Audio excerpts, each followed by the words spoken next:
This is Jamie Drummond for Good Food Revolution. I am sitting here on a wonderful late summer's day in Toronto with none other than Annie Sibonney. How are you today? Good, very well. And you? I am incredibly happy right now.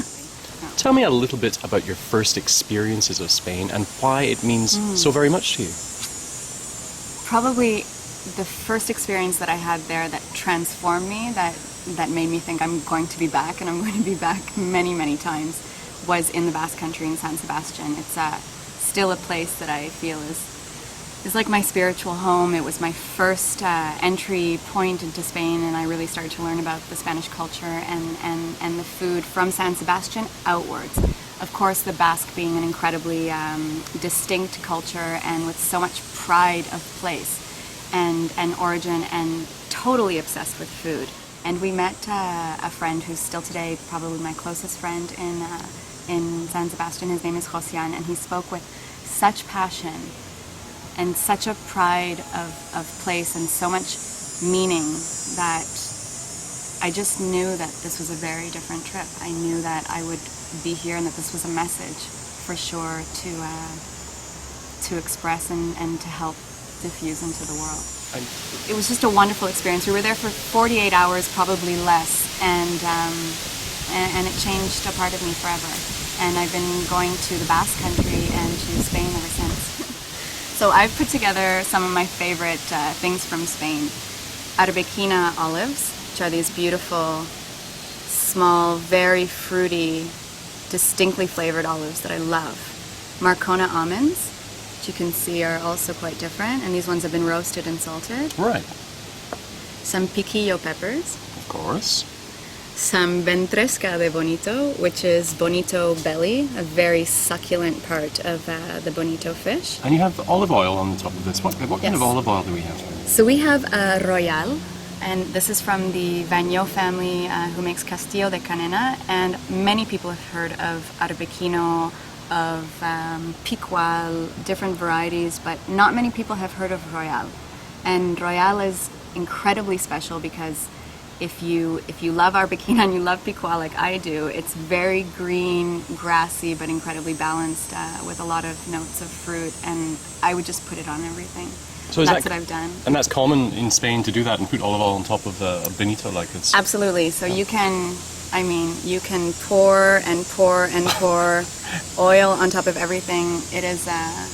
nobody will ever complain. That's the one thing that you could never over-season your food with too much olive oil. Now, what are those down there? I was thinking originally that these were quince, but there's something different.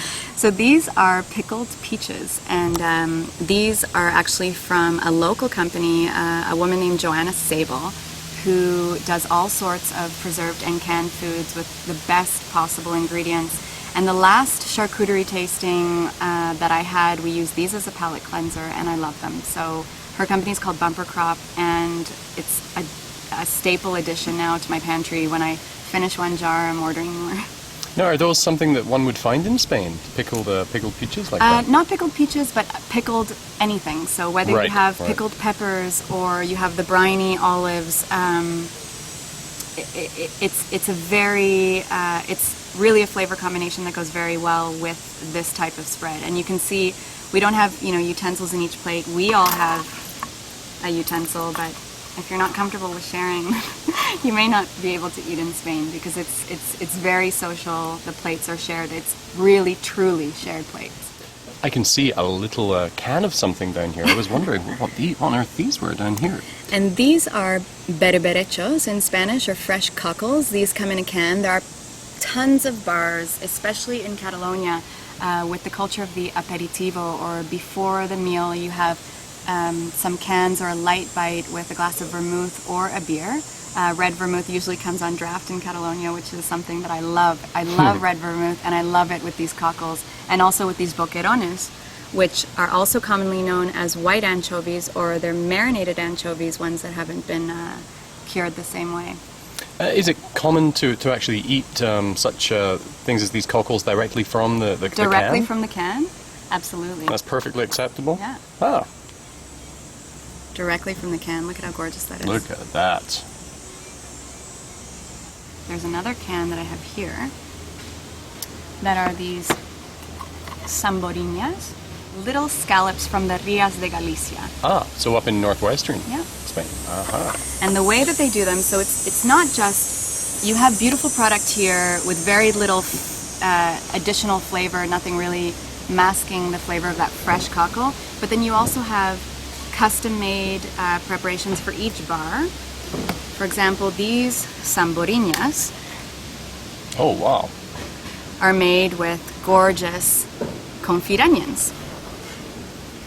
Those look special. And you can see how beautiful they are.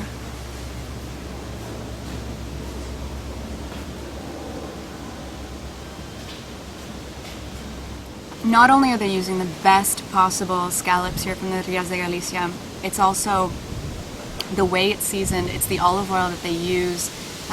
There are no shortcuts whatsoever in these cans, and I love them. And a common way to entertain in Spain, and a common way for me to entertain in my home, is to open up cans like this and to put a spread on the table. You don't ever have to cook. Now, when it comes to cheese from Spain, what are your thoughts on Spanish cheese? Spanish cheeses are phenomenal. Some of my favorite cheeses. There are certain parts of Spain, like the Basque Country, that's not so well known for the cheese. The French Pays Basque certainly is. Yes, yes. Some of my favorite cheeses come from there. But in terms of the Basque Country, they have one cheese that they're very well known, and that's this Idiazabal. Aha, and what kind of cheese is that? And this is a sheep's milk cheese, Right. made in the Basque Country, and it's very nutty and has an almost smoky quality to it. And it's especially good after a meal, or really any time of the day. And it's wonderful with jamones, or the different hams, or chorizos. We have some chorizo and ham over here, don't we? We do. Yeah. It's got good. Here we have some chorizo ibérico, which is Yes. chorizo sausage, typical Spanish sausage, made with, people think that it's many spices. It's actually just pimentón, or Right, Spanish right, yes. paprika, and some garlic, some salt, black pepper.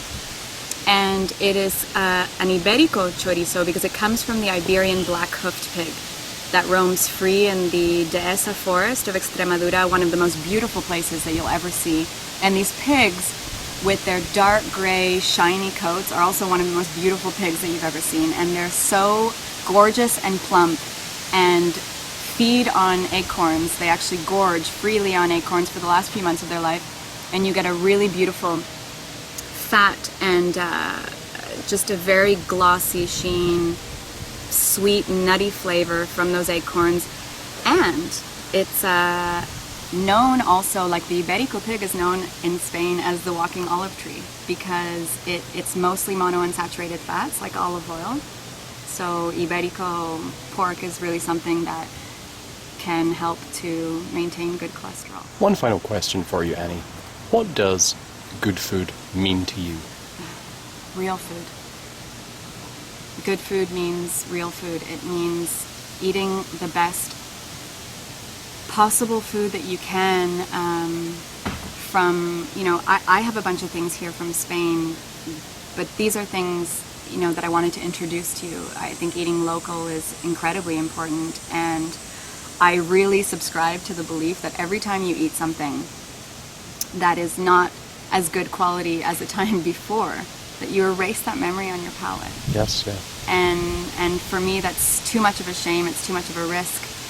I only eat great things, good real food, and I also have a number one rule that I never eat in bad company. That's a good rule to have. Annie, thank you so much for spending time with us this afternoon. You're very welcome. It's my pleasure. We look forward to catching up with you very, very soon. I think we're going to nibble into some of this now, so Muchísimas gracias. thank you.